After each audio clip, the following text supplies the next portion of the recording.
Praise the Lord. എല്ലാ ആത്മീയ വിശ്വാസികൾക്കും നമസ്കാരം. ഇന്ന് നമ്മൾ ചിന്തിക്കാൻ പോകുന്ന വിഷയം റോമിയുടെ പുസ്തകം 8-ാം അധ്യായം 12 തൊട്ട് 27 വരെയുള്ള വാക്യത്തിനെ അടിസ്ഥാനമാക്കിക്കൊണ്ടാണ് ചിന്തിക്കാൻ പോകുന്നത്. റോമൻസിൻ്റെ കലീശയിൽ നമ്മൾ ഉണ്ടായ പ്രോബ്ലംസിനെ അടിസ്ഥാനമാക്കിക്കൊണ്ട് അവിടെ പല ചിന്താ വിഷയങ്ങൾ കുഴപ്പങ്ങൾ വന്നപ്പോൾ പൗലോസ് അപ്പോസ്തലൻ അവരെ പല രീതിയിൽ അവരെ വ്യാഖ്യാനങ്ങൾ ചെയ്ത് അവരെ പറഞ്ഞ് മനസ്സിലാക്കുന്ന വിഷയമാണ് ഇവിടെ നമുക്ക് കൂടുതൽ കാണാൻ സാധിക്കുന്നത്. അവിടെ ഇതാണ് പറയുന്നത്, അവിടുത്തെ കലീശയിലുള്ള പ്രധാന പ്രശ്നം ഇതായിരുന്നു: നമ്മൾ വ്യവസ്ഥയുടെ അനുസരിച്ച് പോകണോ അതോ നമ്മുടെ അനുഗ്രഹത്തിൻ്റെ അനുസരിച്ച് പോകണോ? ഏതിൻ്റെ അധീനം നിന്നുകൊണ്ടാണ് നമുക്ക് ജീവിക്കേണ്ടത് എന്നുള്ള വിഷയമായിരുന്നു മെയിനായിട്ടുള്ളത്. പൗലോസ് അപ്പോസ്തലൻ ആ സമയത്ത് അവരെ പറഞ്ഞ് മനസ്സിലാക്കുന്ന ഒരു വിശ്വാസിക്ക് പുതിയൊരു ജീവൻ കിട്ടുന്നെന്ന് പറയുന്നത് അത് പവിത്രാത്മാവിൽ കൂടെ ഉണ്ടാകുന്ന ഒരു പരിവർത്തനത്തിൽ കൂടാണ് കിട്ടുന്നത് എന്നാണ് പറയപ്പെടുന്നത്. 8-ാം അധ്യായത്തിൽ അവരെ അവിടെ പറഞ്ഞു പഠിപ്പിക്കുന്ന ഇതാണ്: ആത്മാവിൽ കൂടെ ഉള്ള ജീവനാണ്, അതായത് ലൈഫ് ഇൻ ദ സ്പിരിറ്റ് എന്ന് പറയുന്നത്. അതാണ്, അതിനെപ്പറ്റിയാണ് ഈ 8-ാം പുസ്തകത്തിൽ പഠിക്കുന്നത്. ഈ 12 തൊട്ട് 27 വരെയുള്ള വാക്യത്തിനെ അടിസ്ഥാനമാക്കുമ്പോൾ 3 രീതിയിൽ അതേ കാണാൻ സാധിക്കും. ശരീരവും ആത്മാവിൻ്റെ ജീവനെ പറ്റി ആദ്യം നമുക്ക് പഠിക്കാൻ പറ്റും. രണ്ടാമത് യഹോവയുടെ സന്താനങ്ങൾ ആയിട്ട് നമ്മളെ അറിയപ്പെടുന്ന രീതിയിൽ നമുക്ക് ജീവിക്കാൻ പറ്റും. മൂന്നാമത് ദുഃഖത്തിൻ്റെ ഇടയ്ക്കും നമുക്കൊരു ഒരു ഒരു ഒരു ഒരു ഹോപ്പുള്ള ഉണ്ട്. അത് പവിത്രാത്മാവിൻ്റെ ഹെൽപ്പ് കൊണ്ടാണ് എന്നുള്ളതും നമുക്കത് പഠിക്കാൻ കിട്ടുന്നുണ്ട്.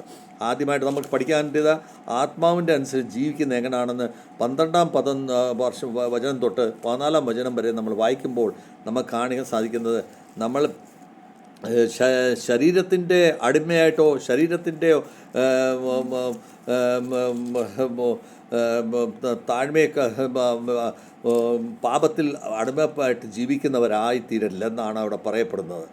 നമ്മൾ ജീവിക്കേണ്ടത് യഹോവയുടെ രീതിയിൽ നമ്മളെ പഠിപ്പിച്ചിരിക്കുന്ന ആത്മാവ് എന്താ പറയുന്നോ, യഹോവ തന്നിരിക്കുന്ന ആത്മാവ്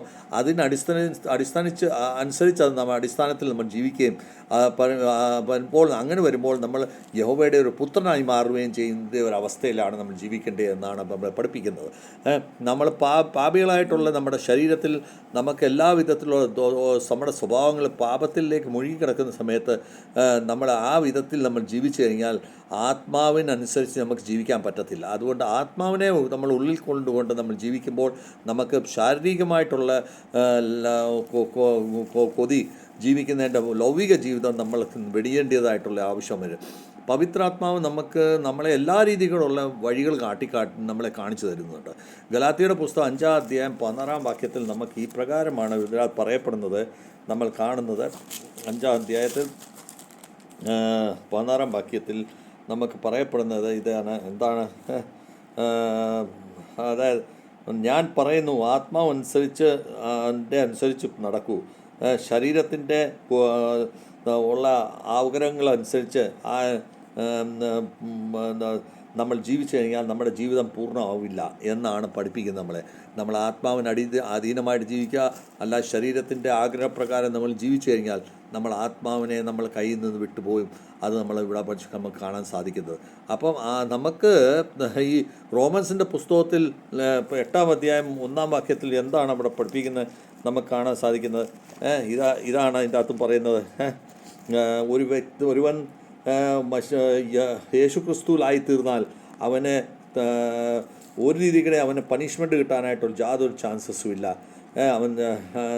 അവൻ്റെ ശരീരത്തിൻ്റെ അനുസരിച്ചല്ല ജീവിക്കുന്നത്, നേരെ മറിച്ച് അവൻ ആത്മാവിൻ്റെ അടിസ്ഥാനത്തിലാണ് അവൻ ജീവിക്കുന്നത് എന്നാണ് പറയപ്പെടുന്നത്.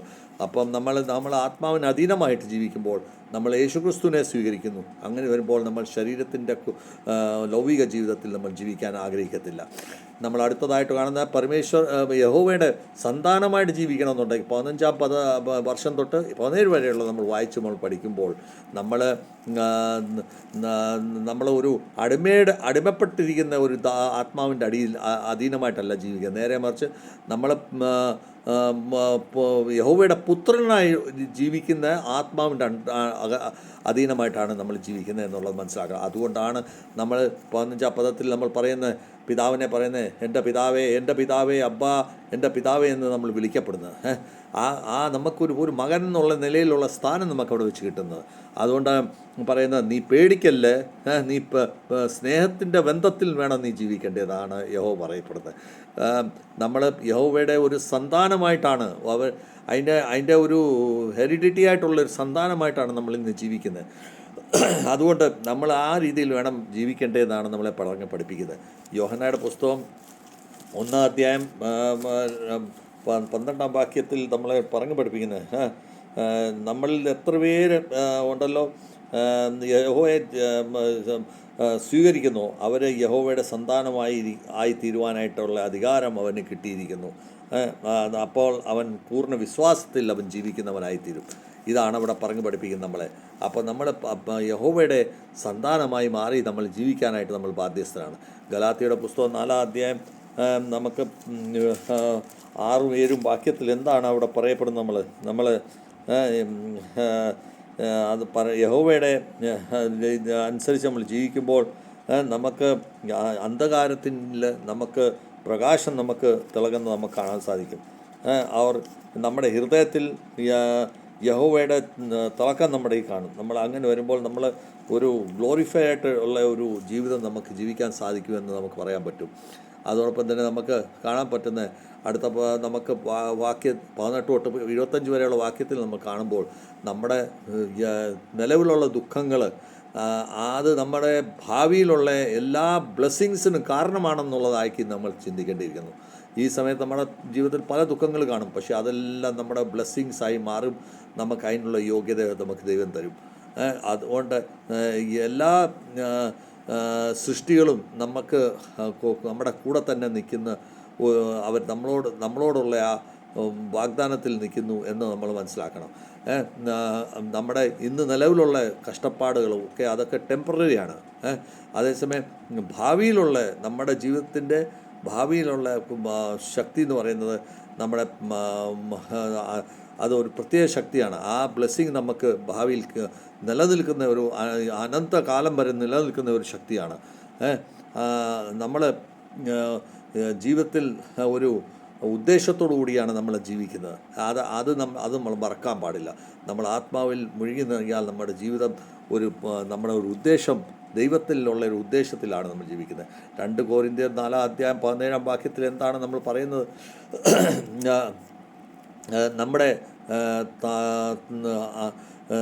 നമ്മുടെ ഏതൊരു ദുഃഖവും ഇപ്പം തൽക്കാലമുള്ള ദുഃഖങ്ങളെല്ലാം നമുക്ക് നമുക്ക് ബ്ലെസ്സിങ് ആയിട്ട് നമുക്ക് മാറി കിട്ടട്ടെ എന്ന് നമ്മൾ പ്രാർത്ഥിക്കട്ടെ. റെവലേഷൻ 21 അധ്യായത്തിൽ 4-ാം വാക്യത്തിൽ നമ്മൾ ഇത് പഠിപ്പിക്കുന്നത് ഇങ്ങനെ, നമ്മുടെ കണ്ണുകളിൽ നിന്ന് വരുന്ന കണ്ണുനീരുകൾ നമ്മൾ തുടച്ചു കളയും. അത് കഴിഞ്ഞ് നമ്മുടെ മരണത്തിൽ നിന്ന് നമ്മൾ നമ്മുടെ ജീവിതത്തിൽ ഉണ്ടാവില്ല. നമുക്ക് ഒരു രീതിക്കിടെയുള്ള പ്രയാസങ്ങളും വിലാപങ്ങളും നമുക്ക് പീഡനങ്ങളും നമുക്കുണ്ടാവില്ല. നേരെ മറിച്ച് നമുക്ക് സന്തോഷത്തിൻ്റെ ജീവിതമായി മാറും എന്നാണ് അവിടെ പറയപ്പെടുന്നത്. അടുത്തതായിട്ട് നമുക്ക് 26 തൊട്ട് 27 വരെയുള്ള വചനത്തിനെ അടിസ്ഥാനമാക്കി നമ്മൾ പഠിക്കുമ്പോൾ പവിത്രാത്മാവിൻ്റെ സഹായത്താൽ നമുക്ക് ജീവിക്കാൻ എങ്ങനെ സാധിക്കുമെന്നുള്ളതിനെ പറ്റിയാണ് അവിടെ പഠിപ്പിക്കുന്നത്. ആത്മാവ് നമ്മുടെ വളരെ ദുർബലമായ അവസ്ഥയിലും നമ്മളെ സഹായിക്കുന്നു എന്നുള്ളതാണ് അവിടെ നമുക്ക് കാണാൻ സാധിക്കുന്നത് വചനങ്ങൾക്ക്. നമ്മുടെ ജീവിതത്തിൽ ഉണ്ടാകുന്ന വളരെ പ്രയാസഘട്ടത്തിലും ആത്മാവ് നമുക്ക് വേണ്ടി എപ്പോഴും റിക്വസ്റ്റ് ചെയ്തുകൊണ്ടാണ് നമ്മളെ ജീവിപ്പിക്കുന്നത്, നമ്മളെ വളർത്തിയെടുക്കുന്നത്. നമ്മൾ ഏതെങ്കിലും രീതിയിൽ പ്രാർത്ഥന നമുക്ക് അറിഞ്ഞുകൂടായെങ്കിൽ തന്നെ നമ്മുടെ ആത്മാവിൽ അതോ നമ്മുടെ ഉള്ളിലുണ്ടെങ്കിൽ ആ പവിത്രാത്മാ നമ്മളെ പ്രാർത്ഥിക്കേണ്ട എങ്ങനെയാണെന്ന് നമ്മളെ പഠിപ്പിക്കുന്നു. യഹോവ നമ്മുടെ ഹൃദയത്തിനെ മനസ്സിലാക്കുന്നതും പരിശോധിക്കപ്പെടുന്നതുമാണ്. അതുകൊണ്ട് നമ്മളെങ്ങനെ സംസാരിക്കണം, എങ്ങനെ പ്രവർത്തിക്കണം, ഇതെല്ലാം നമ്മൾ യഹോവ നമ്മളെ പഠിപ്പിക്കുന്നുണ്ട്. എഫെസ്യോസിലെ 6-ാം അധ്യായം 18-ാം വാക്യത്തിൽ ഇതേ പ്രകാരം നമ്മളോട് പറയുന്നത് ഇങ്ങനെയാണ്. എന്താണ് അവിടെ പറയുന്നത്? 6-ാം അധ്യായത്തിൽ 18-ാം വാക്യം 18-ാം വാക്യത്തിൽ പറയുന്നത്, എല്ലാ സമയത്തും എല്ലാ രീതിയിലും നമ്മൾ ആത്മാവിനെ പ്രാർത്ഥനയിലും നമ്മൾ താഴ്മയിലും അതുപോലെ നമ്മൾ എപ്പോഴും ഉണർന്നിരുന്നു കൊണ്ട് നമ്മൾ ആത്മാവിനെ നമ്മൾ റിക്വസ്റ്റ് ചെയ്യേണ്ടത് ആവശ്യമാണ് എന്നാണ് പറയപ്പെടുന്നത്. നമ്മുടെ ജീവിതത്തിൽ നമുക്കത് വളരെ ആവശ്യമാണ്. 1 കൊരിന്ത്യർ 2 അധ്യായം 10 വാക്യത്തിൽ നമുക്ക് എന്താണ് എന്നുള്ളത് അത് കാണേണ്ടത് ആവശ്യമാണ്. 1 കൊരിന്ത്യർ ഇല്ലേ, 1 കൊരിന്ത്യർ 2 വാക്യത്തിൽ 10 വചനം, സഹോദരന്മാരെ, നിങ്ങൾ എൻ്റെ യേശുവിൻ്റെ മശിയുടെ പേരിൽ നിങ്ങൾ എന്നോട് റിക്വസ്റ്റ് ചെയ്താൽ ഞാൻ നിങ്ങൾക്ക് തരേണ്ടതെല്ലാം തന്നിരിക്കും. അതുപോലെ നിങ്ങൾ നിങ്ങളുടെ ഇടയ്ക്ക് ഒരു ഡിഫറൻസ് ഓഫ് ഒപ്പീനിയൻ ഉണ്ടാകാതെ നിങ്ങൾ പരസ്പരം സ്നേഹത്തിലും സൗഹാർദ്ദത്തിലും ജീവിക്കാനായിട്ട്, ഒരു മനസ്സായിട്ട് ജീവിക്കാനായിട്ട് ആത്മാവിൽ മുഴുകി നിൽക്കുന്നതെന്നാണ് പറയപ്പെടുന്നത്. നമുക്കിവിടെ പഠിക്കാൻ കിട്ടുന്ന എന്താണ് നമ്മൾ കാണേണ്ടിയിരിക്കുന്നു. ആത്മാവിൻ്റെ അനുസരിച്ച് നമ്മുടെ ജീവനെ വളർത്തിയെടുക്കുക എന്നുള്ളത് നമുക്ക് ആവശ്യമാണ് ഇന്ന്. രണ്ടാമത് നമുക്ക് യഹോവയുടെ പുത്രനായിട്ട് നമ്മൾ ജീവിക്കണം, അല്ല ദാസനായിട്ടല്ല നമ്മൾ ജീവിക്കേണ്ടതെന്ന് യഹോവ നമ്മളെ പഠിപ്പിക്കുന്നത്. നമ്മുടെ ദുഃഖങ്ങൾ ഒരു ടെമ്പററി ആണെന്ന്, അതേസമയം നമ്മുടെ ബ്ലെസ്സിങ്സോ അനന്തകാലം വരെ നമുക്കുള്ള നിലനിൽക്കുന്നതാണ്. നമ്മുടെ പവിത്രാത്മാവ് നമ്മളെ ഇപ്പം എല്ലാ സമയത്തും നമ്മളെ സഹായിക്കുന്നു എന്നുള്ളത് നമ്മളിവിടെ വെച്ച് കാണപ്പെടുന്നു. നമ്മൾ ഉദാഹരണമായിട്ട് ഏതെങ്കിലും സമയത്ത് ഒരു വിശ്വാസി കഠിനമായ പരിസ്ഥിതിയിൽ നിന്ന് ജീവിക്കുന്ന സമയത്ത് അവർക്ക് എങ്ങനെ പ്രാർത്ഥിക്കണമെന്നുള്ള ആ സമയത്ത് അറിഞ്ഞുകൂടാ. പക്ഷേ ആ സമയത്ത് പവിത്രാത്മാ അവരുടെ ഉള്ളിൽ പ്രവർത്തിച്ചുകൊണ്ട് അവരെ പ്രാർത്ഥിക്കാൻ പഠിപ്പിക്കുന്നുണ്ട്. ഒരു കൊച്ചുകുഞ്ഞ് ഇരുട്ടത്ത് നിന്ന് കൊണ്ട് അവർ കരയുമ്പോൾ അവൻ്റെ പിതാവ് അവനെ മൊടിയിലെടുക്കുന്നു. അത് കഴിഞ്ഞിട്ട് ആ കൊച്ചു അന്നേരം പറയുന്നു, പിതാവേ, നീ എൻ്റെ ഉള്ളിൽ വന്നിട്ട് എന്നെ പിടിച്ച് എന്നെ നീ കഴുത്തിലിടുന്നല്ലോ, അത് എത്ര സന്തോഷമുള്ള കാര്യമാണ് എന്ന് പറയുന്നു. എന്ന് പറയുന്നത് പിതാവ്, നമ്മുടെ പരിശുദ്ധാത്മാവ് പിതാവ് നമ്മുടെ പിതാവിനെ പിതാവെന്ന് വിളിക്കുമ്പോൾ നമ്മളെ അതേ രീതിയിൽ നമ്മളെ കഴുത്തിലോട്ടിട്ടുകൊണ്ടാണ് ആ പിതാവ് നമ്മളെ കൊണ്ടു നടക്കുന്നത്. ആ കൊച്ചു കുഞ്ഞിൻ്റെ പിതാവ് എങ്ങനെ ആ പിതാവിനെ വിളിക്കുന്നു, അതേ രീതിയിൽ തന്നെ നമ്മൾ യഹോവയെ നമ്മൾ പിതാവേ, അബ്ബ എന്ന് നമ്മൾ വിളിക്കപ്പെടുന്നു. അത് നമ്മൾ മനസ്സിലാക്കണം. ഇതിൻ്റെ അകത്ത് ആത്മാവിലും ജീവനിലും എന്താ നമുക്ക് എക്സ്പെക്റ്റേഷൻ ഉണ്ടെന്ന് നമ്മൾ മനസ്സിലാക്കേണ്ടിയിരിക്കുന്നു. ആത്മാവിൻ്റെ അനുസരിച്ച് നമുക്ക് ജീവിക്കുമ്പോൾ നമ്മളെ തന്നെ അറിയപ്പെടുന്ന രീതിയിൽ യഹോവയുടെ പുത്രനായി മാറാനായിട്ട് നമ്മൾ പ്രാർത്ഥിക്കേണ്ടിയിരിക്കുന്നു. നമ്മുടെ ദുഃഖത്തിലും നമുക്കൊരു സന്തോഷമുള്ള ഒരു ജീവിതമാണ് നമ്മുടെ ജീവിതം എന്ന് നമ്മൾ മനസ്സിലാക്കണം. ആത്മാവിൻ്റെ സഹായത്താൽ നമ്മൾ പൂർണ്ണ വിശ്വാസം നമ്മൾ എടുത്തുകൊണ്ട് നമ്മൾ ജീവിക്കേണ്ടിയിരിക്കും. 38-ാമത്തെ ഈ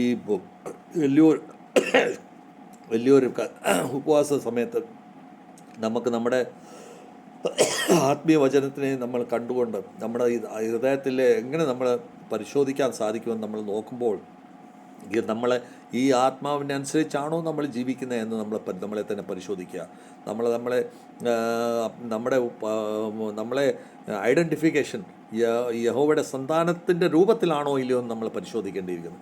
അതോടൊപ്പം തന്നെ നമ്മുടെ ജീവിതത്തിൽ വരുന്ന ദുഃഖങ്ങൾ അത് അതിന് ഇടയ്ക്കും നമുക്ക് വലിയ എക്സ്പെക്റ്റേഷൻ ഉണ്ട്, നമുക്ക് വലിയൊരു ആശയമുണ്ട് എന്ന് നമ്മൾ മനസ്സിലാക്കേണ്ടിയിരിക്കുന്നു. നമുക്ക് പ്രാർത്ഥിക്കാനായിട്ട് നമ്മളെ പഠിപ്പിക്കേണ്ട ഈ വിധത്തിലാകുന്നു ഈ സമയത്ത്. എൻ്റെ പിതാവേ, എൻ്റെ ആത്മാവിനനുസരിച്ച് എന്നെ നടക്കാനായിട്ട് പഠിപ്പിക്കും. എൻ്റെ പിതാവേ, നിൻ്റെ സന്താനമായിട്ട് എന്നെ തിരഞ്ഞെടുത്ത് വെച്ചുകൊണ്ട് നീ എന്നെ അടയാളം വെച്ചുകൊണ്ട് നീ എന്നെ കൊണ്ടു നടക്കുകയും ദുഃഖത്തിൻ്റെ സമയത്തും എന്നെ ധൈര്യതയോടുകൂടി ഒരു എക്സ്പെക്റ്റേഷനോടുകൂടി എനിക്കൊരു ആശയം തന്നുകൊണ്ട് നീ എന്നെ കൊണ്ടു നടക്കുകയും അതുപോലൊപ്പം തന്നെ ഈ പവിത്രാത്മാവ് എനിക്ക് പ്രാർത്ഥിക്കാൻ എന്നെ പഠിപ്പിച്ചുകൊണ്ട് ഞാൻ ദൈവത്തിലേക്ക് അടുത്ത് നിൽക്കുവാൻ സഹായിക്കട്ടെ എന്ന് നമ്മൾ ഈ സമയത്ത് പ്രാർത്ഥിക്കേണ്ടിയിരിക്കുന്നു. റോമിയുടെ പുസ്തകം 8-ാം അധ്യായം 12 തൊട്ട് 27 വരെയുള്ള വാക്യം അടിസ്ഥാനമാക്കി നോക്കുമ്പോൾ നമ്മൾ ആത്മാവിൽ ജീവിക്കുന്നവരായിത്തീരണം. അതുപോലെ തന്നെ യഹോവയുടെ മക്കളായിത്തീരണം നമ്മൾ. ദുഃഖത്തിൻ്റെ ഇടയ്ക്ക് നമ്മൾ വലിയൊരു മഹാനായ ഒരു വിശ്വാസം നമ്മളിൽ ഉണ്ടാകണം. അപ്പോൾ മാത്രമേ നമ്മുടെ ഉള്ളിൽ പവിത്രാത്മാവിൻ്റെ ശക്തിയാൽ നമ്മളെ സഹായിച്ചുകൊണ്ട് നമ്മൾക്ക് പ്രാർത്ഥിക്കാനും നമ്മളെ ജീവിക്കാനും സാധിക്കത്തുള്ളൂ. ഈ വചനമെല്ലാം നമ്മൾക്കും നമ്മുടെ കേൾക്കുന്നവരെല്ലാവർക്കും, അതോടൊപ്പം തന്നെ കലീശയിലുള്ളവർക്ക് എല്ലാവർക്കും ഇത് പ്രയോജനമായി തീരട്ടെ എന്ന് നമ്മൾ പ്രാർത്ഥിച്ചുകൊണ്ട് നമ്മുടെ ജീവിതത്തിനെ പരിവർത്തനം ചെയ്യട്ടെ, ആത്മാവിൽ നമ്മളെ മുഴങ്ങി നിൽക്കട്ടെ എന്ന് നമ്മൾ പ്രാർത്ഥിച്ചുകൊണ്ട് ഈ വചനം ഞാൻ ഇവിടെ അവസാനിപ്പിക്കുന്നു. God bless to all.